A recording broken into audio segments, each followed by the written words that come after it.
नमस्कार मित्रांनो, take education या यूट्यूब चॅनलवर आपलं हार्दिक स्वागत आहे। बघा, आज अर्थसंकल्पात इन्कम टॅक्स बाबत काय महत्त्वपूर्ण बदल झालेला आहे ते माहिती या व्हिडिओद्वारे आपण पाहणार आहोत। त्यासाठी हा व्हिडिओ संपूर्ण बघा आणि व्हिडिओ जर शेवटी आवडला तर लाईक करायला काही कसर करू नका। चला तर व्हिडिओ सुरू करूया।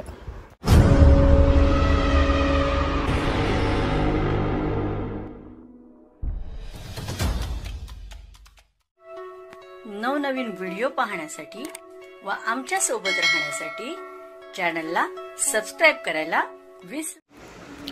तर बघा काय बातमी आहे। केंद्रीय अर्थमंत्री निर्मला सीतारामन यांनी आज तिसऱ्या टर्मचा पहिला अर्थसंकल्प सादर केला। कर रचना नेमकी कशी असेल याकडे सगळ्यांचं लक्ष लागलं होतं। त्यात अपेक्षेप्रमाणे दिलासा देण्यात आला आहे। नव्या कर प्रणालीत इन्कम टॅक्समध्ये स्टँडर्ड डिडक्शन हे 50,000 रुपयाहून 75,000 करण्यात आले आहे।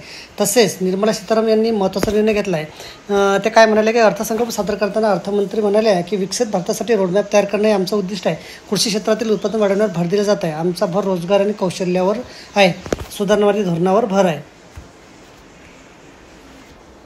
विकसित भारतासाठी आमची पहिली प्राथमिकता कृषी क्षेत्रातील उत्पादकता आहे। दुसरं प्राधान्य म्हणजे रोजगार आणि कौशल्य। तिसरं प्राधान्य म्हणजे सर्वसमावेशक मानव संसाधन विकास आणि सामाजिक न्याय। चौथे प्राधान्य उत्पादन आणि सेवा आहे। पाचवं प्राधान्य शहरी विकासाला चालना देणं आहे। सहाव्या प्राधान्यात ऊर्जा सुरक्षा आहे। सातवं प्राधान्य म्हणजे पायाभूत सुविधा। त्यानंतर आठवं प्राधान्य नवनव कल्पना संशोधन आणि विकास असून नववं प्राधान्य म्हणजे पुढच्या पिढीतील सुधारणा।